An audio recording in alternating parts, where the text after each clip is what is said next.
এখানে একটা কথা, যদিও মাগরিবের সময় হয়েছে, কিন্তু আপনার কাছ থেকে আমরা বিষয়টা সমাধান চাই। উনি ওনার কথা বলছেন যে মিলাদটা সর্বসম্মতিক্রমে মুস্তাহাব, এই কথাটা বলেছেন। আমরা কি আজ থেকে মিলাদ করবো কিনা একটা বিষয়, ওনার কথাটাকে এই বলেন নাই না, প্লিজ না না প্রকাশ করে আমি বলছি এই বিষয়টা যে জ্ঞান করতে ওনার যে কথাটা, ওনার কথাটা হলো প্রচলিত যে মিলাদ আমাদের এখানে বলা হয়, কেউ মুবাহ বলছেন, কেউ মুস্তাহাব বলছেন। আর মুবাহ আর মুস্তাহাব এমন একটা বিষয় যেটা নিয়ে নিজেদের বিভেদ করছেন, এটা ইনি স্পষ্ট প্রথমে বলে দিচ্ছেন। এরপরে যদি কেউ জ্ঞান করে, আপনি কি বলেন এই বিষয়ে? হ্যাঁ, আপনি কি বলেন? মিলাদকে আমরা অস্বীকার করি না, কিন্তু প্রচলিত যে মিলাদ, এই মিলাদের পক্ষে না বিপক্ষে এই কথাটা আপনি স্পষ্ট করবেন আজকে যেহেতু এটা বাহাসের মধ্যে ছিল, এই বিষয়টা আপনি স্পষ্ট জাস্ট আলোচনা। জি, জাস্ট আলোচনা। এবং দ্বিতীয় আরেকটি বিষয়, সেটা হচ্ছে আল্লাহ রাসূল সাল্লাল্লাহু আলাইহি সাল্লাম নূরের তৈরি না মাটির তৈরি, এটার কোন আকীদার ভিতরে আপনি? তৃতীয় আরেকটা বিষয় হচ্ছে আল্লাহ রাসূল সাল্লাল্লাহু আলাইহি সাল্লাম আজিম নাজির, সর্বত্র বিরাজমান, তিনি সর্বত্র বিরাজমান কি না, এই বিষয়টা আজকে আপনি একটু স্পষ্ট করে দিবেন। আর চতুর্থতম একটা বিষয় হলো আল্লাহ রাসূল সাল্লাল্লাহু আলাইহি সাল্লাম গায়েব জানেন কিনা। এই কয়েকটা বিষয় যদি স্পষ্ট করে দেন আপনার আকীদার বিষয়টা, তাহলে আমাদের বিষয়গুলো বুঝতে সহজ হবে। এগুলো নিয়ে বেশি গিয়ে চলতেছে আমাদের এই কয়টাই থাক, শর্টকাটে বলি। আর এটা নিয়ে বিস্তর আলোচনা করতে গেলে কিতাবাদি প্রয়োজন আছে, সময়ের ব্যাপার। আমি আমার অবস্থানটা বলে দিই যে মিলাদ কিয়ামের বিষয়টা হলো আমাদের আহলে সুন্নাত ওয়াল জামাতের আইম্মায়ে কেরাম, মুহাদ্দিসিন, ফুকাহা, ফুজালা যারা ছিলেন, এনাদের বক্তব্য আমার জানা মতো 140 জনের উপরে মুস্তাহিদ এবং হাফিজুল হাদিস তবকার বড় বড় ইমাম, ওনারা এই মিলাদ এবং কিয়ামকে মুস্তাহাব, প্রচলিত মিলাদকে মুস্তাহসান, মুস্তাহাব বলছেন। আর মূল মিলাদ তো সুন্নাহ, মূল যে মিলাদের তাজকিরা, এটা তো সুন্নতের, এটা তো সুন্নাহ।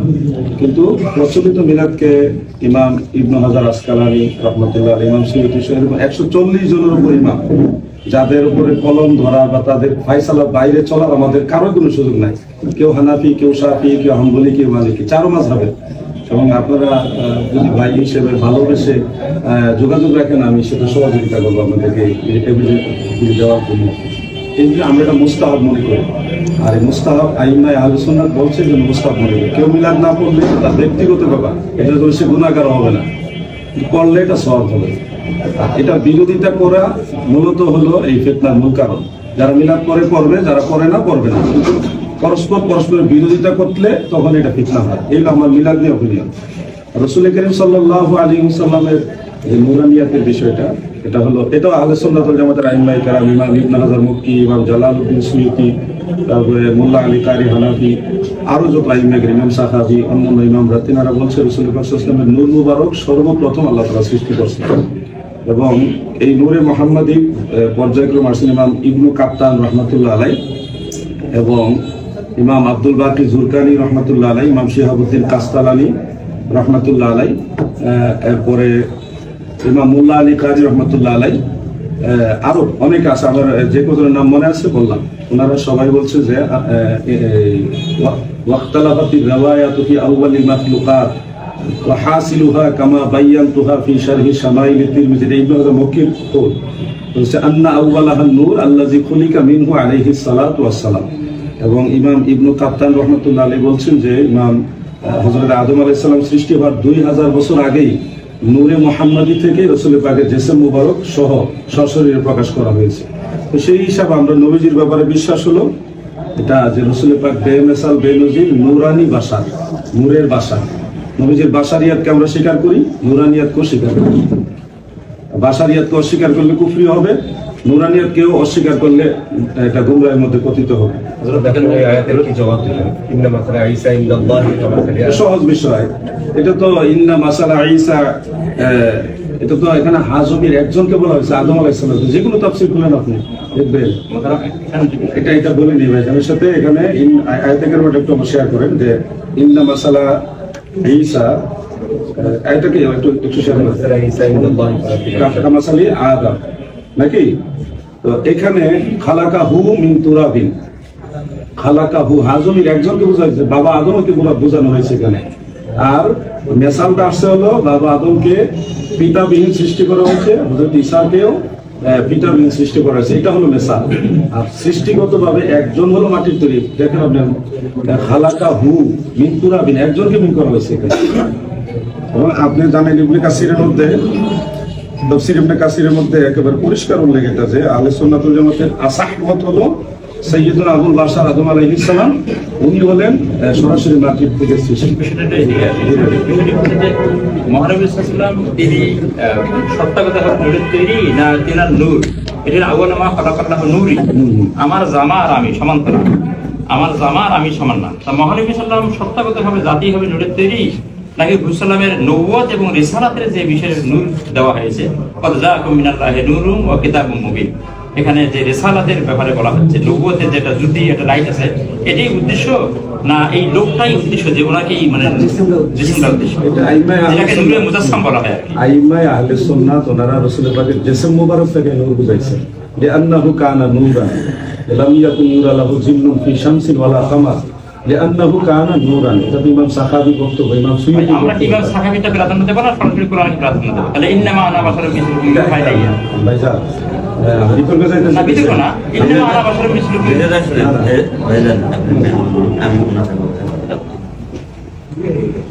উনি মেহমান, আর এটা কিন্তু বাহাসের পরিবেশ না। এটা ওনার সাথে জাস্ট একটু আলোচনা, এখন সবাই যদি প্রশ্ন শুরু করি আর ওই সময়ের জবাব নিতে থাকি যে কিতাবি হাওয়ালায়, আর ওর উপরে আবার প্রশ্ন আসবে, তো এরকম তো সারা রাত চলবে, এ তুললে মেহমান। আমরা ওনাকে মেহমান হিসেবে এনাকে বসাইছি। যেমন একটু আগে আলোচনা হলো যে আমাদের এখানে যে ঐক্যতা ছিল এলাকার মানুষের মাঝে, যে সমস্ত বক্তাদের আলোচনা সাপেক্ষে আমাদের মাঝে ঐক্যতা বিনষ্ট হইতেছে, আমরা এটা চাই না আমাদের মাঝে ঐক্যতা বিনষ্ট হবে। তো এই বিষয়ে আপনি আলোচনায় উঠে ধরবেন, এই বিষয়ে এর আগে তুলে ধরা হয়েছে কথা। এখন প্রত্যেকটা বিষয়ে যদি আলোচনা করতে যান, তা আলোচনা তো অনেক লম্বা হবে। এখন ভাইজানকে যে উনি যে উত্তরটা দিতেছেন, সে উত্তরগুলো হলো মানে মুজমালান উত্তরে, কিন্তু যেটা বাহাসের মধ্যে খোলাসা হবে আমাদের উভয় পক্ষের দালাইল মধ্যে, এটা কিন্তু মুজমাল আলোচনা এটা হবে না। যেমন মনে করে নূর, রাসূলুল্লাহ সাল্লাল্লাহু আলাইহি ওয়াসাল্লাম নূরের তৈরি না মাটির তৈরি, এই বিষয়টি নিয়ে আপনি এখন একজন আগাইতে হবে নূরের জিসমি না নূরের রূহ, নূরের জাতি না নূরের সিফাত, এই তিনটাকে ভাগ করা লাগবে, তবে এটি ক্লিয়ার হবে। নূরের জাতি যেটা আল্লাহর সাথে খাস, এখন এই নূরের জাতি আর একটা নূরের সিফাত। নূরের সিফাতে তো কোরআনে কারীমকেও নূর বলা হয়েছে, ঈমানকেও নূর বলা হয়েছে। প্রত্যেকটা আমার আপনার ভিতরে ঈমান আছে, ঈমানটা কি নূরে না? ঈমানটা কি নূর না? আমার আপনার ভিতরে তো নূর আছে। বিষয়টা এটা তাফসীলান ওই সময় হবে যদি ডিবেটের পরিবেশ হইতো, ভাইজানকে যদি ওই হিসেবে আগমন করা হইতো তাহলে হইতো। এটা একটা আমরা আলোচনা করছি, এখন সবাই প্রশ্ন করতে থাকি, বিষয়টা কেমন হবে? এখন বিষয়টা হলো, এখন এই সব বিষয়গুলো তো এই ছোট্ট আলোচনায়, মানে এটা আলোচনার সমাধান না, আর আলোচনার পৃষ্ঠে আরো প্রশ্ন আসবে, দেখা যায় অনেক লম্বা টাইম চলে যায়। উনি মেহমান, উনি ক্লান্ত হয়ে আসছেন। এখন আপনারা যদি বলেন যে খালি নূর তৈরি না মাটি তৈরি, এটা আপনাকে বা পরিবেশে বুঝাইতে গেলে তাই নূরের জিসমি বুঝতে হবে, তারপরে নূরের রুহি বুঝতে হবে, তারপরে নূরের জাতি বুঝতে হবে, নূরের সেবাতি বুঝতে হবে। এই চারোটা সমন্বয় করে তখন আমার আকীদা কি এটি স্পষ্ট হবে। যেমন মনে করেন আরেকটা বিষয় হলো, এখন আমাদের মধ্যে কেউ প্রশ্ন করবো যে রাসূল গায়েব জানতেন কিনা। এখন ডিবেটের প্রশ্ন, ভাইজান এক প্ল্যাটফর্ম, আমি এক প্ল্যাটফর্ম, তখন কিন্তু বন্ধুত্ব আছে, আন্তরিকতা আছে, দুই ভাই বলে একসঙ্গে এক প্লেট খানা খাবো। কিন্তু যখন কোরআন হাদিস দিয়ে উভয়ে বলবো, তখন দেখা যাবে উভয় যাদের মতকে প্রাধান্য দেওয়ার ব্যাপারে আমরা শক্ত অবস্থান থাকবো। এখন মনে করেন এমনি আবার একসময় এক প্লেটে খানা খাবো, এটা ঠিক আছে, কিন্তু মেহমান হিসেবে আসতেন। এখন রাসূল ইলমে গায়েব জানেন কিনা, এই ইলমে গায়েব জানতে গেলে এখন এখানে অনেকগুলো বিষয়ের মধ্যে সম্পৃক্ত আছে। এই বিষয়গুলো পর্যালোচনায় একে অপরের সাথে ডিবেটের মাধ্যমে প্রশ্ন উত্তর কোরআন হাদিসের দালাইল ভাবে যে না আসে, বিশেষত অংশগ্রহণ থাকে, এই অংশগ্রহণ থাকাটা এটা আরেকটা ফিতনার কারণ হবে।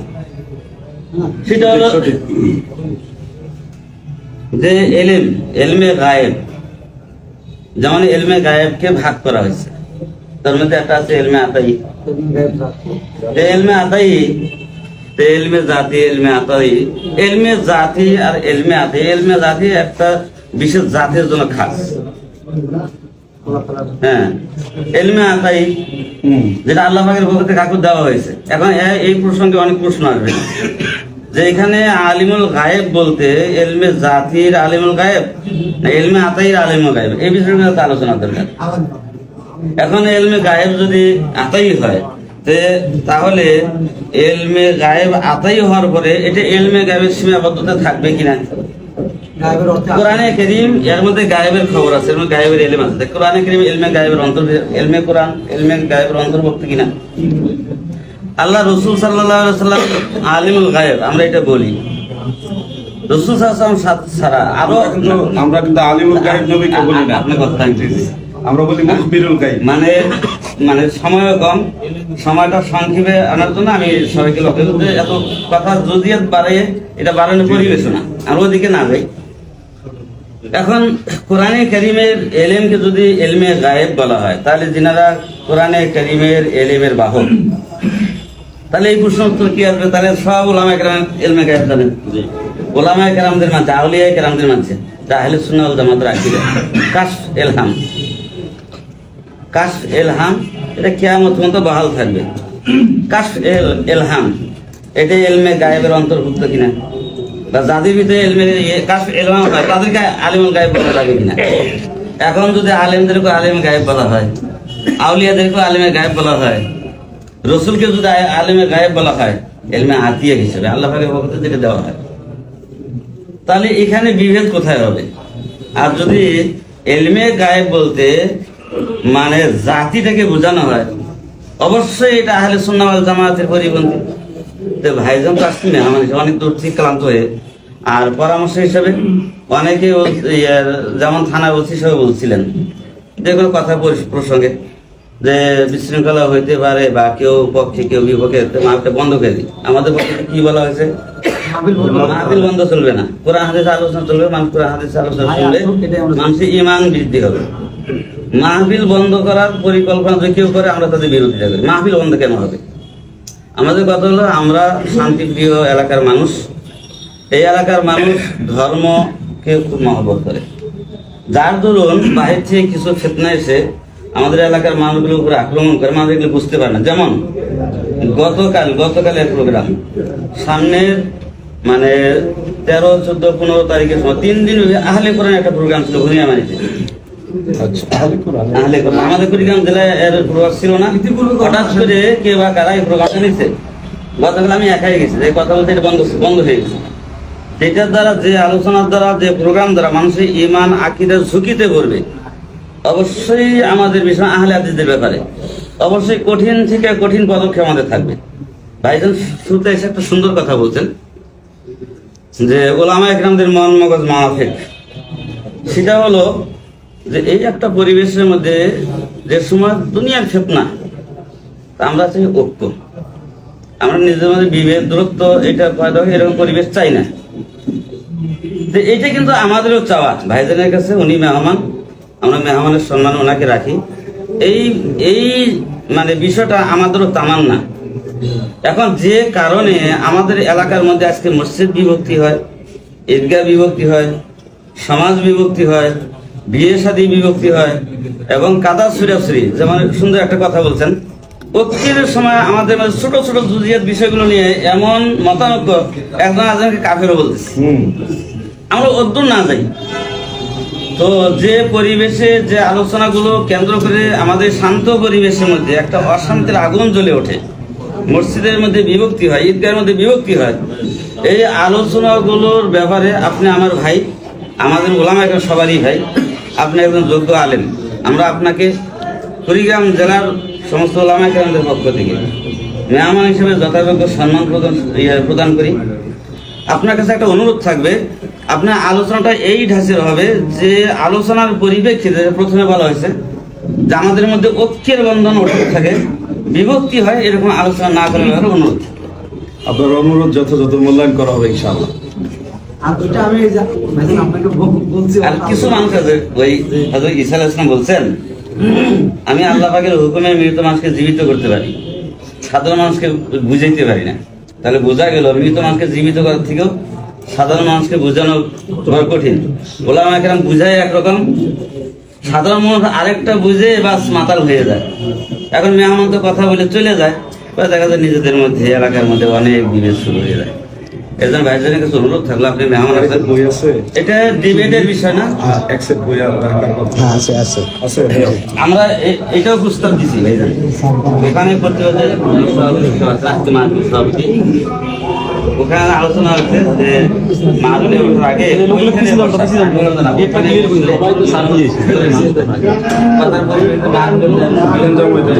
ঝামেলা করে মাহফিলের ক্ষতি হয়, এমন কাজ করা যাবে না। যদি হয় আমরা এখানে ঘরোয়া কোনো ডিবেট না, আমরা মেহমানের সাথে এখানে ঘরোয়াভাবে বসে কিছু কথা বলবো এবং আমাদের এলাকার চিত্রটা আমাদের তুলে ধরবো। আপনি একমতের সাথে কৌশলের সাথে আমাদের দূরত্ব যেন না হয়, দূরত্ব কমে আসে, এই ব্যাপারে আপনি আলোচনা করেন। নিশ্চয়ই। আমি কিছুদিন আগেও তো মাওলানা আলী হাসান সভা, উনি দাদা রাহুলের সাথে যখন ডিবেট হইল না অনলাইনে, তখন তো উনি সিলসিলাতুল জাহাবিয়া এটা উনি পরিপূর্ণভাবে ফোকাস করে তুলতে পারে নাই, যার কারণে লামাজহাবিরা ব্যাপকভাবে প্রচার করছিল যে ওসামা সাহেব হেরে গেছে। তখন কিন্তু আমি ওনার পক্ষে দাঁড়াইয়া সিলসিলাতুল জাহাবিয়ার 6টা যে সিলসিলা আছে সবগুলো আমি তুলে ধরছি, এবং ওনার রাজা রাহুল যে সনদটা বলছিল ওইটা যে সিলসিলাতুল জাহাব না, ওইটা আমি ওনাকে ক্লিয়ার ভাবে বুঝাই দেওয়ার পরে কিন্তু সবার কাছে বিষয়টা মেসেজ গেছে না ওসামা সাহেবের বক্তব্য সঠিক। তো আমরা মাযহাবের স্বার্থে আমি আমার অবস্থান থেকে সবসময় চেষ্টা করি যে লামাজহাবকে প্রতিরোধ করতে। সেক্ষেত্রে আমি কওমি না আলী এগুলি দেখি না। কিছু বিষয় আছে ভাইজান এরকম পরিবেশও না, আমরা আরো খাস মজলিসে বলবো, সেখানে বসে আলোচনা করেন। যেমন ইলমে গায়েবের ব্যাপারে হুজুর যে কথাগুলো তুলছেন, আমি যত শুনলাম হুজুরের সাথে আমি 5 মিনিট কথা বললে দেখা যাবে হুজুরের যেই আমিও সেই, মানে ইলমে গায়েব, আমরা তো গায়েবে জাতি রসুলের পাক এটা তো আমরা দাবি করি না, আমরা বলি গায়েবে আতাই, যেটা এটা নবীজিকে আল্লাহ তাআলা দান করছে, এবং নবীজিকে আলিমুল গায়েব বলি না, আমরা বলি মুখবিরুল গায়েব, গায়েবের সংবাদদাতা। দেখা যাচ্ছে আমাদের মতো দূরত্ব কিন্তু তেমন কিছুই না, দূরত্বটা হলে একসাথে বসলেই শেষ। একটা বিষয় জানতে খুব ইচ্ছা, একটু আগে উনি বলছেন যে মিলাদ, মূল মিলাদ বলতে উনি কি বুঝাইছেন, এটা আমাদের কাছে একটা মেসেজ চলে আসছে অলরেডি। মূল মিলাদ বলতে উনি আসলে যে মিলাদ গুলো হয় এগুলো বুঝাইছেন না, রাসূল সাল্লাল্লাহু আলাইহি ওয়াসাল্লামের জিন্দেগি আলোচনা করাকেই বুঝাইছেন। স্পষ্ট করে আমি একটু বলি, উনি বলছেন তো এইজন্য বলি। আর দ্বিতীয় নম্বর কথা হলো, আপনার কয়েকটা আলোচনা পাওয়া যায় যে চরমনাইরা ডিবেটে হেরে গেছে, একটা আলোচনা আমার কাছে এখনো ভিডিও আছে। কেউ হয়তো আপনাকে ট্যাগ লাগায় করছে, কিন্তু আপনার আলোচনাগুলো ইকুয়ালিটি আসছে। দুই দিকে মানুষের সাথে আমার কখনো ডিবেট হয় না, দুই দিকে মাহফিল, রাস্তার এদিকে আর ওদিকে, এটা মাহফিল, এটা ডিবেট না। এরপরে যে আলোচনা করছিল আমি বলি যে আপনি কথা আমি বলে দিই, আপনি বলবেন, কথাটা শেষ করি। এখন কওমি আলিয়া, কওমি হোক আলিয়া হোক, বিশেষ করে জাকাত ফিতরার টাকা খেয়ে এরা বড় হয়েছে, এইরকম কোন বক্তব্য ভবিষ্যতে দিবেন কিনা, এটা আমার এটা আমি তো কেন বলছি, কাদেরকে বলছি খুলাসা করছি। আর চরমনাইয়ের সাথে প্রশ্ন এসেছিল আমাকে খুলনা রূপালী ব্যাংকের সামনে হাই রোডের উপরে করছিল যে যার পীর নাই তার পীর শয়তান। তখন আমি আত্মীয় দরবারের দায়িত্বশীল, তখন আমি বলছি এই কথা, ওনার যে আমার জিজ্ঞাসা করছিল এটা কোন কিতাবে আছে, আমি বলছিলাম চরমনাইয়ের কিতাবে আছে। তো চরমনাইয়ের কিতাবের নাম বলে দিছি, বাস ঝামেলা শেষ হয়ে গেছে। এটা তো ডিবেট না, মারামারি না, সংঘাত না, গেঞ্জামও না। প্রশ্ন করছে আমি উত্তর দিয়ে দিছি, বাস শেষ। যাওয়ার পরে দেখবেন যে হাইলাইট হলো ইলমে গায়েব,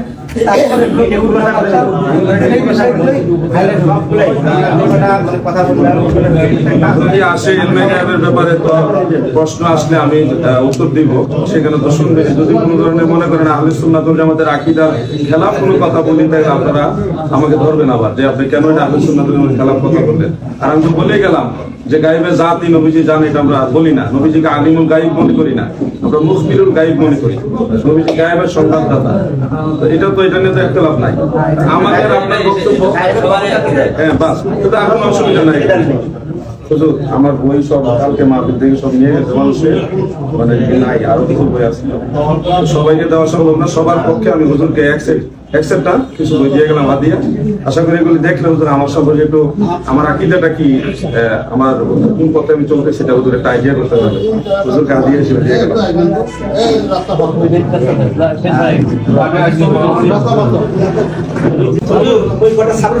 এখানে একটা কথা, যদিও মাগরিবের সময় হয়েছে, কিন্তু আপনার কাছ থেকে আমরা বিষয়টা সমাধান চাই।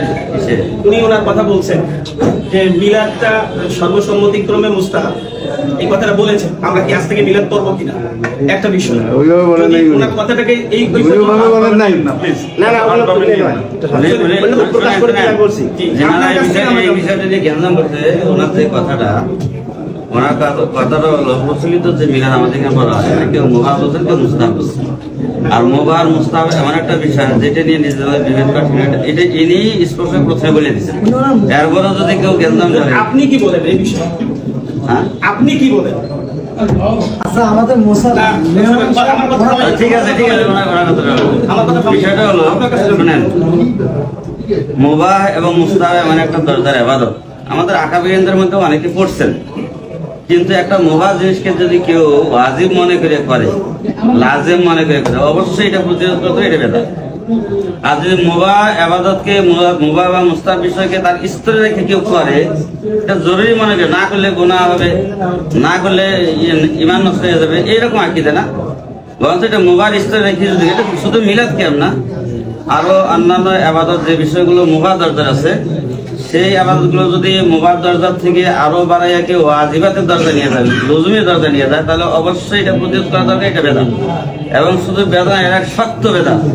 আর যদি এটা মুবাহ, মুস্তাহাব, মুস্তাহসান এই দরজায় যদি থাকে, তাহলে এটা অনেকে যেমন করছেন, আগেরও ওলামা একরাম করতেন, সেই হিসাবে কেউ যদি করতে পারে, এটা আমাদের ওলামা একরাম, এখন আমিও একমত। এটা হুজুর কেউ যদি সারা জীবন এটার মধ্যে হুজুরের সাথে আমাদের কথা, হুজুরের সাথে আমাদের কথা তখনই টক্কর হয়েছে, ভাই শুনেন, হুজুরের সাথে আমাদের কথা তখনই বিবাদ হতো। আপনি না বললো বা কেউ বলতে আমরাই ধরতাম। হুজুর যদি বলতেন যে প্রচলিত মিলাদ এটা করতেই হবে, এটা না করলে মানে পূর্ণতা হবে না, এটা আমরা এটা জরুরি মনে করি, যেটা করতে হবে, এটা মুসলমানের শান, এটা ইসলামের একটা ইবাদতের অঙ্গ প্রমাণিত, এটা না করলে গুনাহ হবে, এই কথা যদি উনি বলতেন, তাহলে আমরা ওনাকে সাথে ধরতাম। যেহেতু উনি প্রথমে কথাটা হালকা করেছেন, কোথায় যে মিলাদ এটা মুস্তাহসান, মুবাহ একটা বিষয়, এই ছোট ছোট বিষয়গুলো নিয়ে আমরা নিজেদের মধ্যে বিভেদে গিয়ে নিজেদের মধ্যে বন্ধুত্বের দূরত্ব হয়তো না, এটা প্রথমে উনি বলে দিয়েছেন। এখন এই কথাটা এত হালকা করে বলছেন, যার উপরে দ্বিতীয়বার কথা প্রশ্ন করে, এটা সময় নষ্ট করে, এটা আমি মনে করি। আসলে আমাদের কথাটা এই পর্যায়ে ছিল না, যে পর্যায়ে ছিল সেটা হলো যারা ওনাকে নিয়ে আসতেছিল, আমরা জানি রাজারবাগ দরবারের কিছু কিছু ভাই, এই বিষয়টাও ওনাকে বলা হয়েছে। আমাদের মধ্যে বিভেদ কিছু মানুষের আলোচনা পরিপ্রেক্ষিতে যারা মেহমান ওনার কথা বইলা যান, এবং এই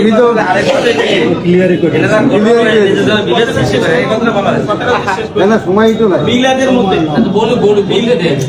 মিলাদের মধ্যে এক মজলিসে মিলাদ পড়াবে, আমি মিলাদ করবো না, এটা আপনি যেভাবে বললেন এটা মুবাহ হিসাবে ধরা হলো, এটা হুজুরের কথা হিসাবে মনে করে মিলাদ, আমাদের কোনো আপত্তি নেই। আমি দরুদ শরীফ পড়তেছিলাম বসে, কিন্তু ওই মজলিস থেকে আমাকে বলা হলো এ বেয়াদব, রাসূলের সাথে বেয়াদবি করতেছে, ও দাঁড়াইতেছেন। এটা কোনো আওয়ামদের কথা। আমাদের বক্তব্য হলো, কেউ যদি সারা জীবনও মিলাদ না পড়ে, এটার যদি সে সগীরা গুনার অধিকারীও হবে না, কিন্তু পড়লে সওয়াব হবে। মজলিস থেকে না দাঁড়াইলে এটা আওয়ামদের বক্তব্য, এটা আমরা দলিল হিসেবে নেব না। কিয়ামটাকে মুস্তাহাব, মুস্তাহসান ওই নজরে দেখি, এই হিসেবে তো আমল করি, কিন্তু এগুলি নিয়ে যদি আরো আমরা আলোচনা করতে চাই, কথা শুনে এটা আরো বাড়তে থাকবে। আমাদের এই 10 মিনিট আর আধা ঘন্টা এটা সমাধান হবে না। আমি আন্তরিকতার সাথে আপনাকে এবং ভাইজান আর যারা আছেন, আমার বাসায় যাওয়া, আমার পরিবারে আছেন আরো শহরে, একেবারে কলেজ রোডে, আপনারা একদিন মেহমান হন আমার বাসায়, আমি আপনাদের নিয়ে আন্তরিকতার সাথে সময় দিব, আলোচনা করবো। আপনার অবস্থান আমরা ক্লিয়ার হয়েছি। আপনি আমাদের স্থানীয় যে শায়েখ আছেন আব্দুল রহমান হুজুর কাসেমি সাহেব, ওনার বক্তব্যের সাথে যদি আপনি একমত হন, আমাদের এ নিয়ে কোনো দ্বিমত নেই। আমাদের মধ্যে মূলত কোনো দ্বিমত নাই। মূলত আমাদের মধ্যে কোনো দ্বিমত নাই, ওই পাবলিক কিছু আওয়ামদের কারণে কেউ এদিকে বাড়াবাড়ি করে ওই দিকে বাড়াবাড়ি করে, এই কারণে আমাদের মধ্যে দ্বিমত গুলি ঢুকছে। বাড়াবাড়ি করে লাগিয়ে দিয়েছে, মনে করো আমরা দূর থেকে আসছেন না, একটা কথা বলে চলে গেছে। একটু দোয়া হবে দুরূদ শরীফ পড়ি, আল্লাহুম্মা সাল্লি আলা সাইয়্যিদিনা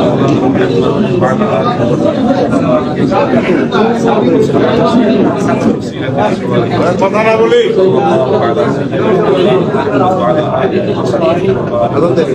اللهم آمين